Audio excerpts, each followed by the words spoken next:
Hello दोस्तों, नमस्कार। आप सभी का स्वागत है DRK टीवी पर। मैं हूं आपका दोस्त डॉक्टर कन्हैया, बीकानेर राजस्थान से, मनोचिकित्सक, साइकेट्रिस्ट एंड काउंसलर।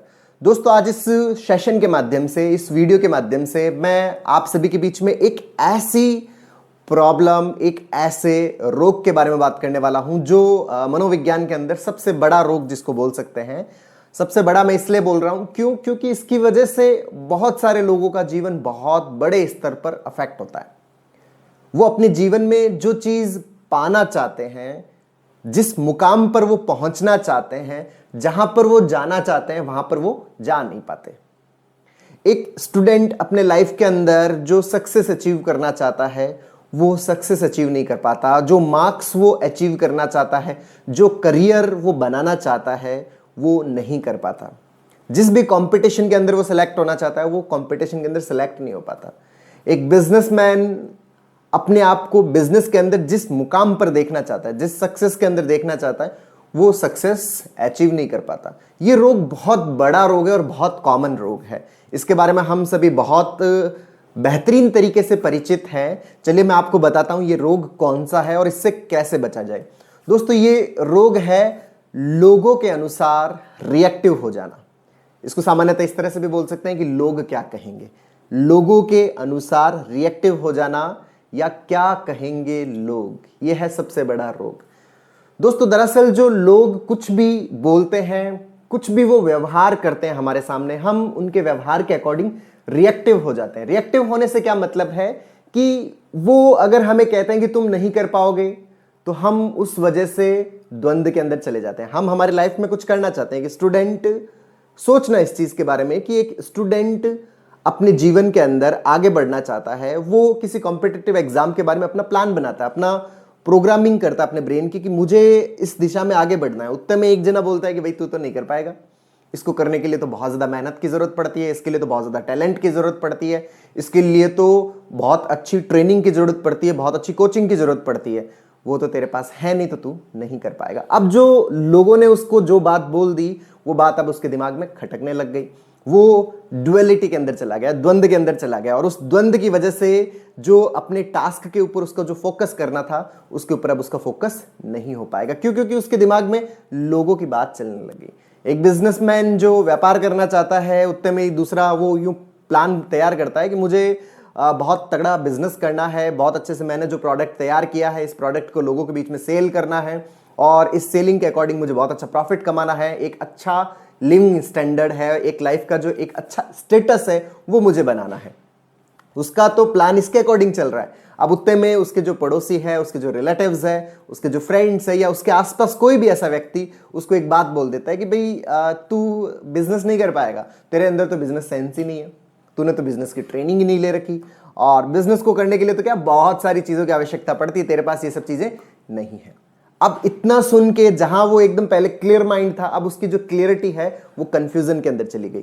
पहले वो एकदम ये तय था कि भाई मैं अपने एम के अकॉर्डिंग मेहनत करूंगा, और वो मेहनत कर भी रहा होता है, लेकिन जैसे ही उसने लोगों की बात को तवज्जो दे दी, अब उसके ब्रेन के अंदर दो चीजें चलने लग गई। एक तो जो बिजनेस के अंदर एफर्ट्स डालने वाली बात कि मैं जब एफर्ट्स डालूंगा तो मैं धीरे धीरे आगे बढ़ पाऊंगा, और दूसरा जो लोगों ने बोली हुई जो बात थी, जो उसके मन में एक आशंका पैदा कर दी कि भाई तेरे से नहीं होगा। अब इसकी वजह से उसका जो एफर्ट्स है वो प्रभावित होने लगे। अब वो सुबह जैसे ही आंख खुलती है, सुबह जैसे ही नींद खुलती है, तभी उसके दिमाग में वही बात चलनी शुरू हो जाती है। मन ही मन उसके दिमाग में ये चलता रहता है कि यार सच में वो बात सही कह रहा था कि मेरे से तो नहीं होगा, मेरे पास तो जो प्रॉपर जो पैसा चाहिए वो भी नहीं है, मेरे पास तो एनवायरनमेंट नहीं है, मुझे ट्रेनिंग भी नहीं मिली हुई, और व्यापार करने के लिए तो क्या एक स्पेशल टैलेंट की रिक्वायरमेंट होती है जो गॉड गिफ्टेड होता है, और मेरे पास तो वैसा कुछ है ही नहीं। तो धीरे धीरे उसके जो सबकॉन्शियस ब्रेन के अंदर ये मैसेज बार बार ट्रैवल होता रहता है, और सबकॉन्शियस ब्रेन के अंदर बार बार मैसेज ट्रैवल होने से सबकॉन्शियस ब्रेन है वो पूरी तरह से नेगेटिव होने लग जाता है। और जब सबकॉन्शियस ब्रेन नेगेटिव हो जाता है तो उसके एफर्ट्स के लिए जो एनर्जी उसको चाहिए होती है, अब डे टू डे लाइफ में पढ़ाई करने के लिए स्टूडेंट को जो एनर्जी चाहिए होती है, बिजनेसमैन को वर्क करने के लिए जो एनर्जी चाहिए होती है, वो एनर्जी उसको मिल ही नहीं पाती। और जब वो एनर्जी नहीं मिल पाती तो उसके एफर्ट्स धीरे धीरे कम होते जाते हैं, और एफर्ट्स कम होने से वो उस रिजल्ट को नहीं अचीव कर पाता जो रिजल्ट वो चाहता है। अब थोड़ा सा सोचिएगा इस बारे में कि एक इंसान को जब ऊर्जा ही नहीं मिल रही, एक इंसान के अंदर जब अंदर से जो इमोशनल जो थ्रस्ट चाहिए होता है वो थ्रस्ट ही पैदा नहीं हो पा रहा, तो फिर वो अपने एफर्ट्स कैसे डाल पाएगा, कैसे वो अपनी मंजिल की तरफ बढ़ पाएगा? तो नहीं कर पाता। और ये किस वजह से हो रहा है? लोगों की बात बोलने की वजह से, लोगों के व्यवहार की वजह से। अब दोस्तों, लोगों की वजह से अगर हम अफेक्ट हो रहे हैं ना, इसका मतलब हम लोगों की बातों को सच मान रहे हैं। अगर कोई भी व्यक्ति जैसा लोग कह देते हैं, लोग चाहे किसी भी तरह की बात बोलते हैं और उस बात को अगर आप सच मान लेते हो, तो आप अपने एफर्ट्स को रोक देते हो। अगर आप इफेक्टिव होने लगे, अगर आप उससे प्रभावित हो रहे हो ना, इसका मतलब आपने उसकी बात को सच मान लिया। अब लोगों की बोली हुई बात सच है भी या नहीं भी, इसको थोड़ा सा समझ लेते हैं। दोस्तों, सबसे पहले तो यही समझ लेते हैं कि जो हमारा जो एफर्ट्स है, हमारा जो व्यवहार है, ये व्यवहार थोड़ा सा मैं इसको एनालाइज करना चाहता हूं, थोड़ा सा इसका पोस्टमार्टम करना चाहता हूं। आप मेरा साथ दीजिएगा, समझिएगा इस चीज को जो मैं आपको समझाना चाहता हूं। दोस्तों, हमारा जो व्यवहार होता है, व्यवहार के पीछे का जो फोर्स होता है, व्यवहार, हम कोई भी व्यवहार करते हैं किसी भी तरह का, चाहे हम किसी भी दिशा में जाने के लिए जो भी एफर्ट्स डालते हैं, उन एफर्ट्स के पीछे हमारे इमोशंस होते हैं। कुछ भी इमोशंस हो सकते हैं, अच्छे इमोशंस हो सकते हैं, खराब इमोशंस हो सकते हैं। जिस भी तरह का हमारा बिहेवियर होता है, हमारा बिहेवियर वर्बल हो सकता है, हमारा बिहेवियर नॉन वर्बल हो सकता है। हमारे बिहेवियर के आधार पर ही लोग एज्यूम करते हैं, हमारे बिहेवियर के आधार पर ही लोग एज्यूम करते हैं हमारा बिहेवियर जो है, और उस बिहेवियर के पीछे का जो फोर्स है वो क्या होते हैं? हमारा इमोशन। हम कैसा फील कर रहे हैं। दोस्तों, जो इमोशन है ये सब्जेक्टिव स्टेप होता है। सब्जेक्टिव का मतलब क्या है कि सिर्फ हमें पता होता है उन इमोशंस के बारे में, बाकी किसी भी इंसान को हमारे इमोशंस के बारे में पता नहीं होता। वो हमारे व्यवहार के आधार पर एज्यूम करते हैं कि हमें अच्छा फील हो रहा है या हमें खराब फील हो रहा है। वो हमारे बिहेवियर के आधार पर ये एज्यूम करते हैं। अच्छा, वो उनका एज्यूम होता है, वो रियलिटी नहीं होता। और हमारा जो इमोशन है, इमोशंस क्यों पैदा होते हैं? इमोशंस पैदा होते हैं हमारे थॉट प्रोसेस से। हमारे दिमाग के अंदर विचार क्या चल रहे होते हैं। अच्छा, हमारा जो विचार वाला प्रोसेस है, हमारा जो थॉट प्रोसेस वाला प्रोसेस है, ये भी सब्जेक्टिव होता है। सब्जेक्टिव का मतलब क्या है कि सिर्फ हमें पता होता है, बाकी ये बात किसी को भी नहीं पता कि हमारे दिमाग के अंदर क्या चल रहा है। कोई भी इंसान ये नहीं जान पाता कि हमारे दिमाग के अंदर क्या थॉट्स चल रहे होते हैं। हाँ, वो एज्यूम करता है कि मेरे दिमाग में क्या थॉट्स चल रहे होंगे, आपके दिमाग में क्या थॉट्स चल रहे होंगे। वो बिहेवियर के आधार पर ही इमोशंस के बारे में एज्यूम करता है, और बिहेवियर के आधार पर ही वो थॉट प्रोसेस के बारे में एज्यूम करता है। और ये थॉट प्रोसेस कैसे पैदा होता है? ये थॉट प्रोसेस पैदा होता है हमारे जो लॉजिकल एनालिसिस से, कि हम किसी भी सिचुएशन के अंदर किस तरह से उसको एनालाइज करते हैं। और ये एनालिसिस किस पे डिपेंड करता है? ये एनालिसिस डिपेंड करता है हमारी पास्ट लर्निंग के ऊपर, कि हमारी बचपन से अब तक ट्रेनिंग किस तरह से हुई है, हमने किसी भी परिस्थिति के अंदर किस तरह से रिएक्ट करना सीखा है। समझिएगा दोस्तों कि हमने किसी भी परिस्थिति के अंदर किस तरह से रिएक्ट करना सीखा है। हमारी एजुकेशन जो है वो भी इस चीज को अफेक्ट करती है, हमारा जो सोशल बैकग्राउंड है वो भी इस चीज को अफेक्ट करता है, हमारा जो फैमिलियल बैकग्राउंड है वो भी इस चीज को अफेक्ट करता है, और हमने पर्सनली किस तरह की प्रॉब्लम्स को फेस किया है और उन प्रॉब्लम्स को कैसे हमने ओवरकम किया है, ये सारी चीजें इंपॉर्टेंट होती है लॉजिकल एनालिसिस के अंदर। और ये जो तीनों स्टेप्स है, ये तीनों स्टेप्स सब्जेक्टिव होते हैं, ये ऑब्जेक्टिव नहीं होते। ऑब्जेक्टिव नहीं होने का मतलब क्या है कि लोगों को इन तीनों स्टेप्स के बारे में बिल्कुल भी नहीं पता होता। वो तो सिर्फ एज्यूम करते हैं किस आधार पर आपका व्यवहार कैसा व्यवहार है, वो ऑब्जेक्टिव है। आप लोग भी जैसे मेरे जो व्यवहार है उसको मैं क्या बोल रहा हूं उसको आप ऑब्जर्व कर सकते हो, मेरे जो हैंड मूवमेंट्स हैं इनको आप ऑब्जर्व कर सकते हो, और इन ऑब्जर्वेशन के आधार पर हम एज्यूम करते हैं कि भाई मुझे कैसा फील रहा होगा, मुझे क्या फील हो रहा है, मेरे दिमाग में किस तरह के थॉट्स आ रहे हैं, और मेरा जो लॉजिकल एनालिसिस है वो कैसा है। इन तीनों चीजों के बारे में लोग कभी भी नहीं जान पाते, उनका सिर्फ एज्यूम होता है और उस एज्यूम के आधार पर वो बात बोल देते हैं। एज्यूम है, वो सच नहीं है, वो सिर्फ और सिर्फ इनका इमेजिनेशन है, वो रियलिटी नहीं है। और उस एज्यूम को अगर हम रियलिटी मान लेते हैं, हम हमारे जो ये तीनों स्टेप्स है, मतलब हमारा जो फीलिंग का स्टेप है, हमारा जो थॉट प्रोसेस का स्टेप है, हमारा जो लॉजिकल एनालिसिस का स्टेप है, इन तीनों चीजों को दरकिनार करते हुए अगर हम सामने वाले की बात को सच मान लेते हैं, तो फिर ये तीनों चीजें जो हमारी है, ये चीजें वर्क करना बंद कर देती है। और जब वर्क करना बंद कर देती है तो हमारे जो एफर्ट्स है वो उसकी बात के अकॉर्डिंग चलने लग जाते हैं। जबकि दोस्तों उसको चाहे वो कितनी कोशिश कर ले, चाहे वो किसी भी तरह से एफर्ट्स डाल ले, उसको इन तीनों चीजों के बारे में पता चल ही नहीं सकता। कोई भी इंसान इन सब्जेक्टिव स्टेप्स के बारे में नहीं जान पाता सिवाय उस व्यक्ति के जिसके दिमाग में ये सब कुछ चल रहा है।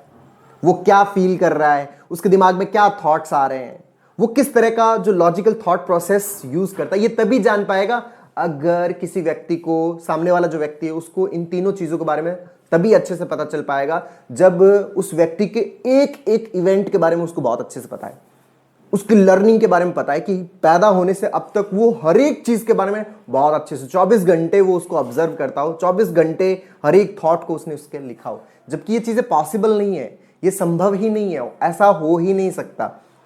तो दोस्तों, अगर हम दूसरों की बातों को सच मान लेते हैं और हम इन तीनों स्टेप्स को दरकिनार कर देते हैं तो ये चीजें फिर हमारे काम नहीं आ रही, हमारे इमोशंस फिर हमारे काम नहीं आते।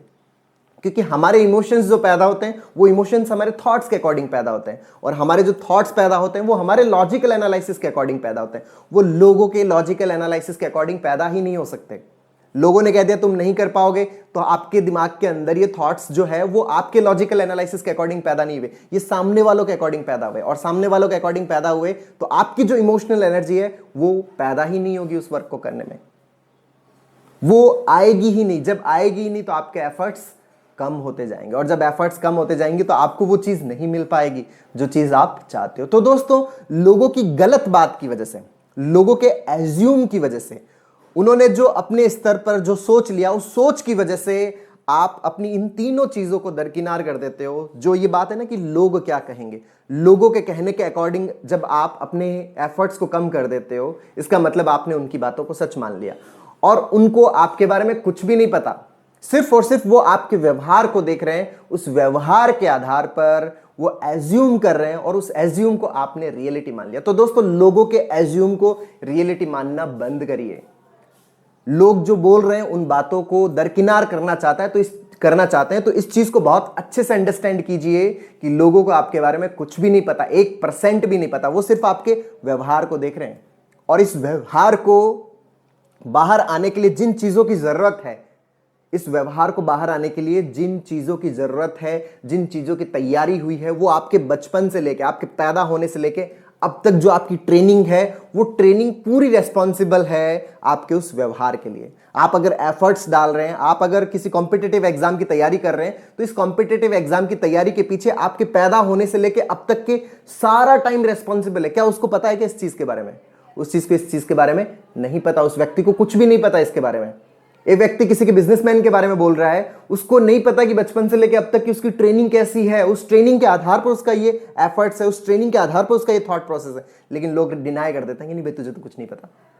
दोस्तों, आपको मैं एक बहुत ही शानदार सी स्टोरी में आपको सुनाता हूं जो इस चीज से रिलेटेड है। बहुत ही काम की स्टोरी है और बहुत कुछ सीखने और समझने को मिलेगा आपको, और मे भी आपने सुनी भी हुई होगी।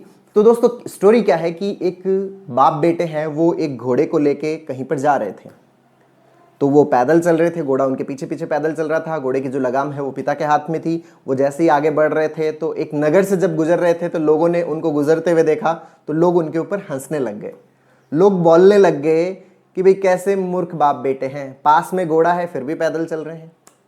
लोगों की हंसी जो है, लोगों का जो ये व्यवहार था हंसी वाला, उस व्यवहार के आधार पर उन्होंने सोचा शायद भी हमें घोड़े पे बैठ जाना चाहिए। तो जब वो दूसरे नगर से गुजर रहे होते हैं, एक नगर को क्रॉस करके दूसरे नगर से गुजर रहे होते हैं, तो वो दोनों घोड़े के ऊपर बैठ जाते हैं। तो दूसरे नगर के जो लोग हैं वो उनके ऊपर फिर हंसने लग जाते हैं और वो बोलते हैं कि कैसे निर्दयी बाप बेटे हैं, बेचारा जो घोड़ा है वो अकेला है, इसके ऊपर दोनों बैठ गए, इनको बिल्कुल भी दया नहीं आई घोड़े के ऊपर। तो जब वो उस दूसरे नगर से गुजर रहे होते हैं तो उनको यूं सोचता है शायद दोनों ने उसके ऊपर बैठ के गलती कर दी। तो जब वो तीसरे नगर में से गुजर रहे होते हैं तो तीसरे नगर में क्या होता है कि जो पिता है वो तो पैदल चलने लग जाता है और जो बेटा है वो घोड़े के ऊपर बैठ जाता है। तो जब ऐसी स्थिति रहती है, जब वो तीसरे नगर से गुजर रहे होते हैं, तो वहां के लोग फिर ये बात बोलते हैं कि यार कैसा निर्दयी बेटा है, जो बूढ़ा बाप है वो तो पैदल चल रहा है और खुद घोड़े के ऊपर बैठा है। तो यहां पर जब वो इस बात को सुनते हैं तो बेटे को लगता है शायद मैंने गलती कर दी, मुझे पिता को बिठाना चाहिए था। तो जब वो चौथे नगर से गुजर रहे होते हैं तो चौथे नगर के जो लोग हैं वो बोल देते हैं कि चौथे नगर के अंदर क्या होता है कि पिता तो घोड़े पे बैठ जाता है और जो बेटा है वो पैदल चलने लग जाता है। तो फिर वहां चौथे नगर के लोग जब इस चीज को देखते हैं तो वो बोलते हैं कि भाई कैसे बाप है, इतना निर्दयी बाप, छोटा सा बच्चा बेचारा पैदल चल रहा है, खुद घोड़े के ऊपर बैठा है, इसको बिल्कुल भी नहीं सूझा कि बेटे को बिठाना चाहिए। तो जब चौथे नगर में ये बात सुनते हैं तो पांचवें नगर में यूं सोचते हैं कि शायद उन्होंने गलती कर दी। अब पांचवें नगर में वो क्या करते हैं कि घोड़े को ही उठा के चलने लग जाते हैं। तो दोस्तों यहां पर जो उनके जितने भी एफर्ट्स थे वो लोगों के अनुसार बदलते जा रहे हैं। तो लोगों के अनुसार अगर चलेंगे तो ये वाली प्रॉब्लम्स आपके जीवन में भी होने लग जाएगी। आप जो एक्चुअल जो करना चाहते हो वो चीज आप कभी भी नहीं कर पाओगे। आप सिर्फ लोगों के अनुसार बनते जाओगे, वो जैसा चाह रहे हैं वैसा आप करते जाओगे। आपकी खुद की जो चीजें हैं वो गायब हो जाएगी। आप जहां पर पहुंचना चाहते हो, आप जिस मुकाम पे पहुंचना चाहते हो, वो चीजें पीछे रह जाएगी। तो दोस्तों इस रोग से पीछा छुड़ाइए कि क्या कहेंगे लोग। यह है इस दुनिया का सबसे बड़ा रोग, और इस रोग की वजह से हम वो चीजें नहीं कर पाते जो हमें करनी चाहिए थी। अच्छा, ये रोग पैदा कैसे होता है ये हम नेक्स्ट वीडियो के अंदर बात करेंगे दोस्तों, कि ये रोग जनरेट कैसे होता है। इसके लिए मैं आप लोगों के बीच में एक सेकंड पार्ट लेके आऊंगा जिसको आप पूरा देखिएगा। और ये वीडियो आपको कैसा लगा इसके बारे में कमेंट बॉक्स में लिखकर जरूर बताइएगा। और अब तक यदि आपने मेरे यूट्यूब चैनल DRK TV को सब्सक्राइब नहीं किया तो प्लीज सब्सक्राइब करें, साथ में घंटी का बटन दबाना मत भूलिएगा दोस्तों। और दोस्तों अगर आप योगा मेडिटेशन में इंटरेस्टेड हैं तो हमारे नए यूट्यूब चैनल लोकेश योगी को सब्सक्राइब करें, जिसका लिंक मैंने नीचे डिस्क्रिप्शन में दे रखा है। बहुत बहुत धन्यवाद दोस्तों। जय हिंद, जय भारत।